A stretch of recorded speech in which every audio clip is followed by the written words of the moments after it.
Assalamualaikum dan selamat sejahtera saya ucapkan kepada Puan Nurhaniza.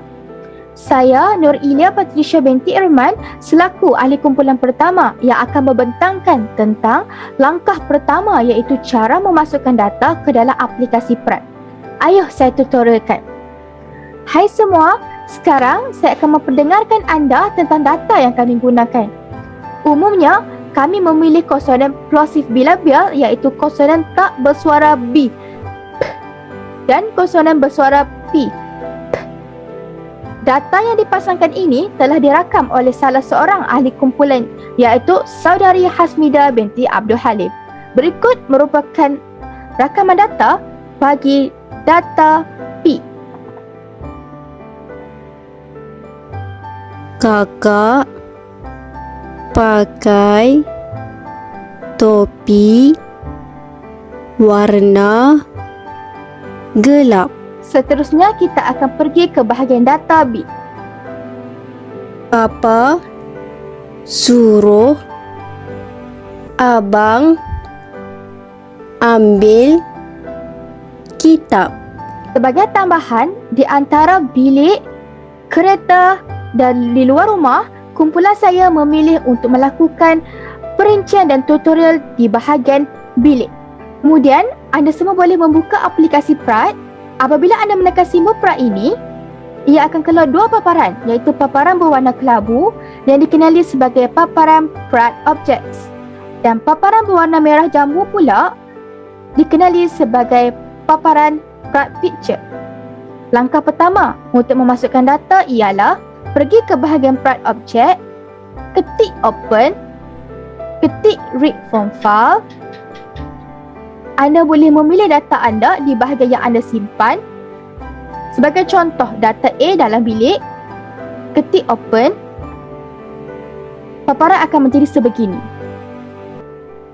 Jika anda ingin memastikan data yang digunakan tepat atau tidak, anda boleh ketik Play. Selamat sejahtera saya ucapkan kepada Puan Nurhaniza. Nama saya Lee Jisoo bernombor matrik 145505.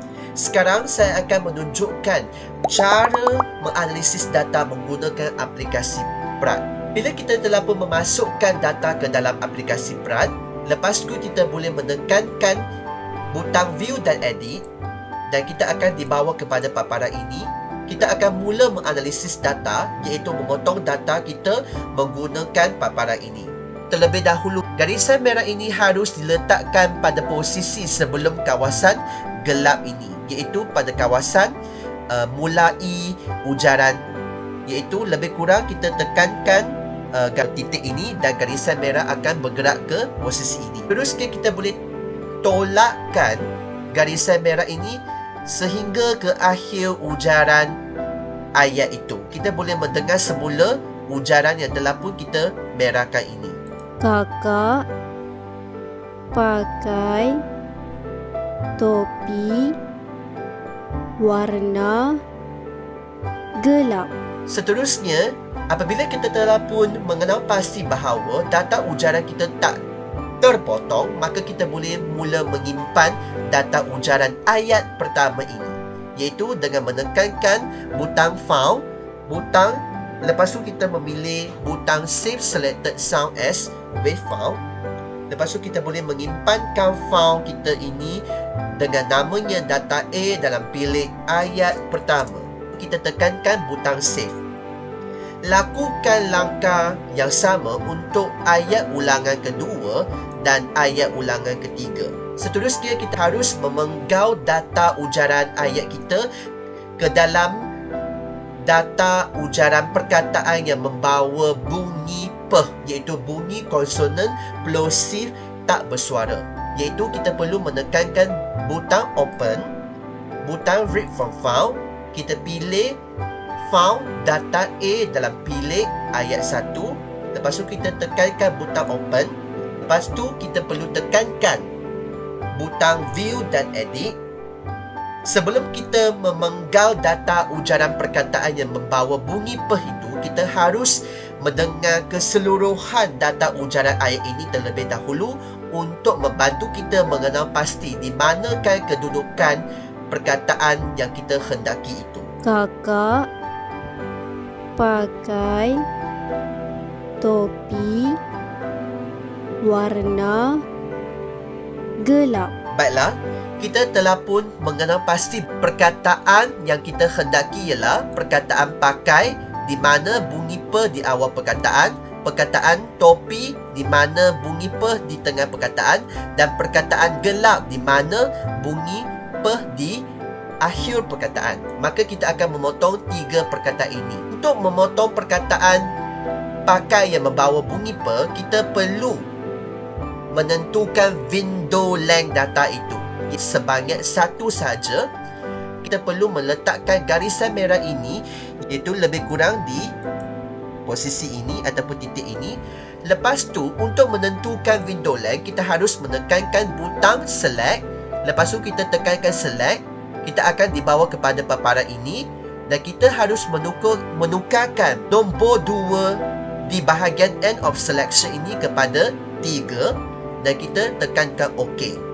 Maka di sini telah pun menunjukkan bahawa window length adalah sebanyak 1, dan kita boleh mendengar semula ujaran perkataan ini. Pakai Pun kena pasti bahawa bunyi pe pada posisi awal perkataan pakai itu tidak terpotong. Maka kita boleh mula menyimpan data ujaran perkataan pakai ini, iaitu menekankan butang file.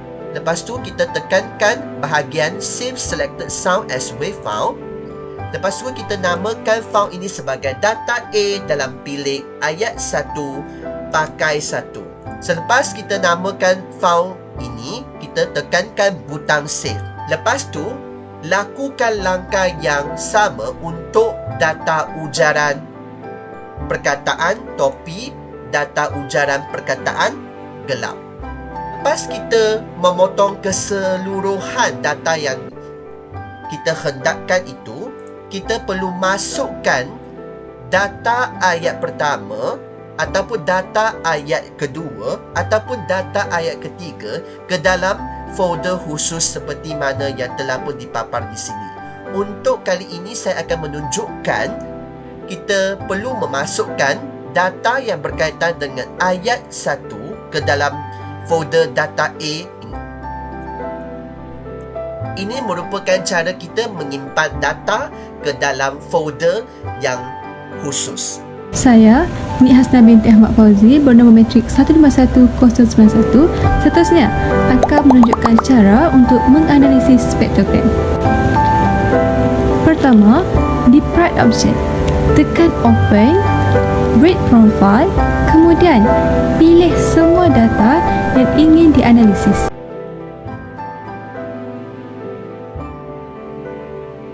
Kedua, tekan perkataan pertama dan tekan View and Edit. Paparan begini akan keluar. Kemudian, tekan Spectrum dan pilih Pane Visible Spectrogram. Keluar sahaja paparan begini, klik OK. Maka, keluarlah raja spektrogram yang lebih jelas tentang perkataan pakai. Seterusnya, anda hendaklah tangkap layar atau print screen atau screenshot raja spektrogram untuk perkataan pakai ini. Kemudian, anda pindahkan atau paste perkataan ini di Microsoft Word. Akhir sekali, untuk menganalisis perkataan lain, iaitu perkataan gelap dan juga topik, anda perlu kembali semula ke Part Picture, kemudian tekan Edit dan Undo. Ulang langkah 2 hingga langkah 5 untuk mendapatkan raja spektrogram untuk perkataan yang seterusnya. Assalamualaikum warahmatullahi wabarakatuh. Saya Hasmida binti Abdul Halim, bernama metrik 151255. Baiklah, saya akan teruskan pembentangan dengan menunjukkan cara menganalisis spektrogram yang seterusnya bagi awal kata, tengah kata dan akhir kata. Untuk cara analisis ini, kumpulan kami mengambil data dalam bilik kerana data dalam bilik adalah data paling terbaik berbanding data luar rumah dan dalam kereta. Saya akan terangkan menggunakan data konsonan P sahaja untuk cara analisis ini. Baiklah, pertama saya akan menunjukkan cara untuk menentukan masa mula suara bagi awal kata. Langkah pertama, tentukan tempat berlakunya TBN, iaitu Transient of Noise. Untuk menentukan TBN ini, kita akan lihat satu garis lurus pada awal kata. Bagi menentukan corak MMS pula, kita perlu lihat sebelum dan selepas TBN. Bagi data ini, corak MMS menunjukkan MMS bercorak tundaan suara kerana bunyi ujaran keluar selepas TBN. Seterusnya, untuk mengenal pasti tempoh tundaan suara, labelkan A sebagai tanda permulaan tempoh tundaan suara, labelkan B sebagai tanda perakhiran tempoh tundaan suara. Seterusnya, bagi tengah kata pula, langkah pertama tandakan TBN di sini. Cara tentukan tempoh vokal pula, labelkan A untuk menunjukkan tanda permulaan tempoh vokal, labelkan B untuk menunjukkan pengakhiran tempoh vokal sehingga berlakunya bunyi konsonan plosive bilabial, iaitu P. Bagi data akhir kata pula, langkah pertama tandakan corak TBN, iaitu Transient of Noise. Labelkan A untuk menunjukkan tanda permulaan vokal selepas konsonan terdahulu. Labelkan B untuk menunjukkan tanda perakhiran tempoh vokal sehingga pembentukan bunyi konsonan plosive bilabial P, iaitu P. Berdasarkan analisis dilakukan, kumpulan kami telah memilih 3 yang terbaik daripada data-data yang lain. Sebagai contoh, data dalam bilik kami memilih data ulangan suara yang pertama, data luar rumah kami memilih data ulangan suara yang kedua, data dalam kereta kami memilih data ulangan suara yang ketiga. Kami memilih data ini kerana data spektrogram sangat bersih dan tiada corak gangguan daripada bunyi luaran. Data spektrogram ini juga dapat dilihat dengan jelas berbanding data-data yang lain. Berikut merupakan contoh-contoh data yang kami pilih.